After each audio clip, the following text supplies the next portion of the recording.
So I should start by saying I'm running the Noble Ape simulation. I'm actually going to present something here that's based on work that I've done. And it's easiest actually to run the Noble Ape simulation and explain some of this. I wanted to talk specifically associated with simulating self-consciousness. I'm not sure how many of you were here for the last Conscious in the Cloud, but we had Larry Yaeger here and he was talking about how difficult it was to simulate consciousness, in particular self-consciousness. And I wanted to give the example in Noble Ape, but unfortunately I didn't really have that much time. What we have here is a simulation of, I don't know, maybe about 100 apes that are wandering over a landscape. It's a randomly generated landscape, so we can create a new one if we feel so inclined. It has a weather simulation, which unfortunately you can't see at this resolution, but imagine that there's a weather simulation. Let's see if I can turn this around. No, that's not even showing it. So unfortunately, I improve the resolution. So, well, anyway, assume that you're seeing clouds and various other formations that are going over the landscape here. But here you have the Noble Apes that are moving around the landscape and they're having interactions. Originally, when I started developing Noble Ape, I had a simple neural network-like model for simulating the apes' interaction. It modeled two things, fear and desire. But those two combinations weren't enough to make the apes self-conscious. About 4 years ago, a roboticist by the name of Bob Mottram started working on Noble Ape full-time, and he added two additional simulation components. It's probably easiest if I just... So let's watch a specific Noble Ape. So what Bob Mottram added came from... It's a particularly boring ape associated with these particular factors. But these four elements here, hunger, fatigue, social and sexual, came from the work of Cynthia Brazil at MIT. And these are social components which basically motivate the apes. I perfectly selected an ape that doesn't seem to be motivated. Here we are, the sex drive's finally going up. But these components motivate aspects of the ape's movement. But more interestingly, Bob introduced a social simulation, which included things like episodic events here. So here it's just describing episodic interactions, but also the notion of friends and enemies and these kind of things which built into the simulation. The final component that was necessary, however, for simulated self-reflection was the idea of brain code, which is both an internal and an externally spoken language. So the apes maintain, initially anyway, with Bob's implementation, an internal representation and an external representation. So when they interacted with other apes, they ran their external representation against the other ape's external representation and then continued to compute between the external representation and the internal representation. This, in broad terms, was the idea that you have both spoken language that you talk to people with, but also that you have an internal narrative associated with the way that you think that's based on the same language. It's a shared language. As you might think in English internally, you also speak English externally. I wrote on this in a book maybe 2 odd years ago, and as I was writing the chapter, Bob came to the realization that if the apes had an internal linguistic simulation for themselves, they should also have an internal linguistic simulation associated with other apes that they met. If they meet periodically with an ape and, they have a certain representation of that ape through what the ape says to them, also through the experiences that surround those interactions. When they go away from that ape, they can still think about that ape, not as an abstract entity, but as an internal language simulation that the ape is running basically internally. And the interesting component of this is that their idea of self, their self-entity here, which is the internal simulation that they're running associated with themselves, is exactly the same as the internal simulation that they're running associated with any of the other entities that they interact with. There's a simpatico, basically, between their notion of what an entity is, and it relates to both themselves and also the other entities that they interact with. Some interesting phenomena through this. They can simulate internal entities that they've never met. So, for example, when apes meet other apes, they may refer to apes that they already know, but the ape they're meeting has no primary connection with. This can continue on for long periods of time, and there's an idea called the epic graph, which is basically the apes that are being most talked about. So here we have Lane White Harris, who seems to be one of the most talked about apes in the simulation so far. We can actually watch Lane and get a sense of why this ape is being talked about. There are no, well, actually, They have a substantial enemy. I think Lane has just passed away. But anyway, so they can build these interactions with apes that they have never met. There's another phenomena which we found maybe a year ago, and that was there's this idea of false parents. So, for example, when apes interact with other apes, they have a primary connection associated with their parents that don't in full come through their genetics. It actually comes through early interaction. So, for example, feeding, reinforced behaviours, these kind of things build on that relationship. So they have a sense of who their parents are through interaction. So, for example, if one of the parents dies early on, they will continue to have interactions potentially with another maternal or paternal ape or the appearance thereof. But through this, they develop bonds which associate them with particular entities. So if the simulation runs for a long period of time, you'll actually start seeing these self-reflexive parents come through in the order of maybe 20 or 30 days. It's not a particularly long amount of time for particularly infant apes.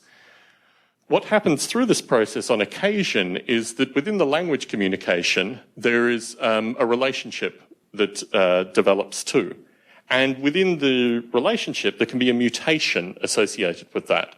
So through gossip, for example, accidentally an additional ape can be placed in to either represent the mother or the father of an ape. And through this communication, what happens is there's a false parent that's injected into the conversation. So the community gets a view that so-and-so's actual parent is not the parent that they believe is the case. And we found that the EPIC scores ran up very quickly through this. And you could actually track where these false parents started to be injected because the EPIC rating, they were being talked about a lot more, which was an interesting pattern because we couldn't go back to this is this notion of emergence that I was talking about with Zan. You can't actually go back to the code and structure it accordingly.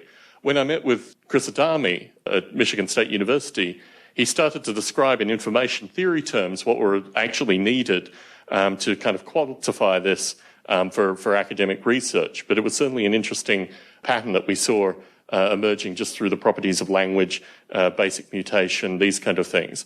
But the notion of a self-reflexive identity, which is identical to another entity, and it's the same sense having an internal simulation representing the self, but also representing other entities as well, is one of the kind of phenomena that we've added to and discovered from in Noble Ape. Do we have any questions?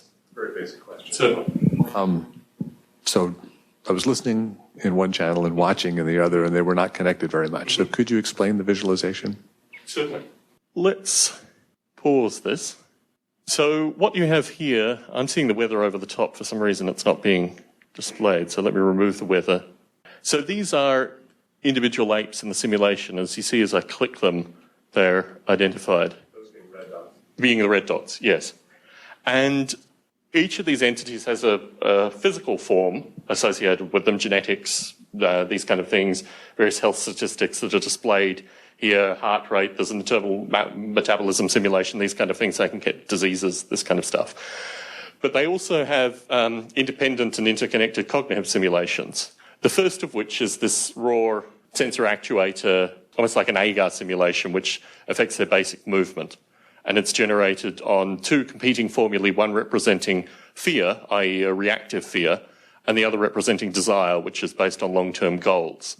It is based on earlier work that I did associated with Yaeger simulation. So it's not based on neural networks, Petri dish simulation.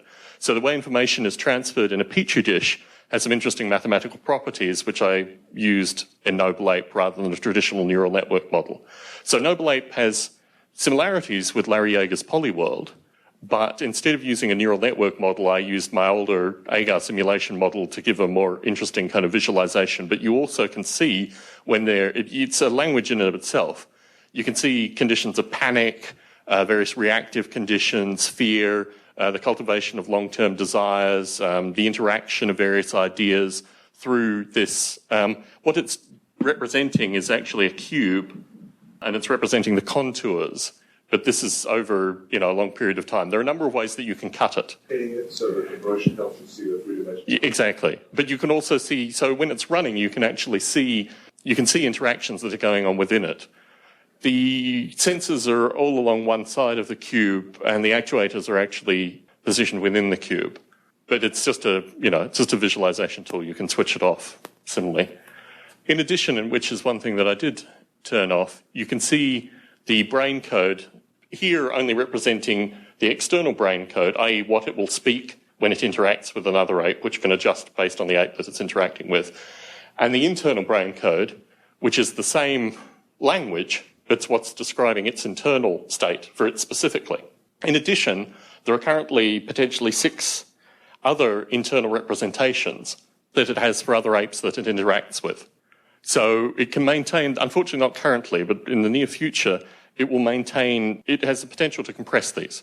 So for example, rather than just interacting with 6, it will interact with more, but it will take some of those interactions and create archetypes or stereotypes, for want of a better term. And this is used in its own internal simulation.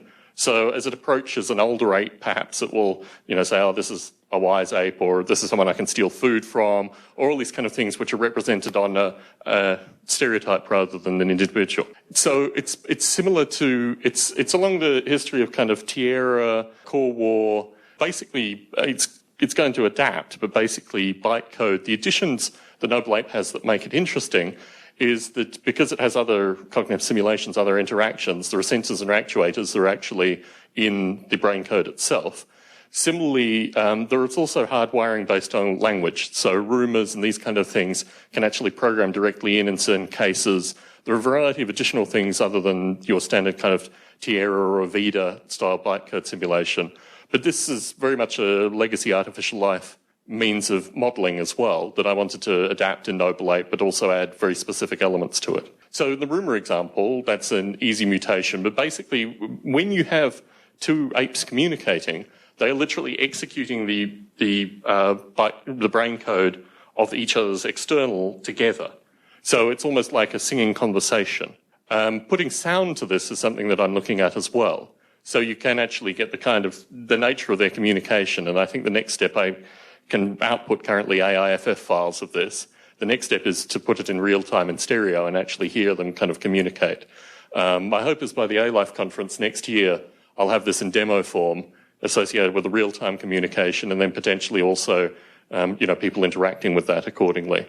The things that interest me, and certainly Bruce has seen this through the legacy of Biota, are things like OpenSim, so getting the Second Life client interacting with the Noble Ape simulation. So rather than dots, there are actual represented apes. You can actually enter the environment and interact with the Noble Apes as well. But yeah, that's a medium to long-term project associated with it. Well, I wanted to give the opportunity to at least talk to how you would simulate an identity and kind of self-reflection, particularly with regards to other entities, because I think that was certainly the challenge that Larry made in the last recording.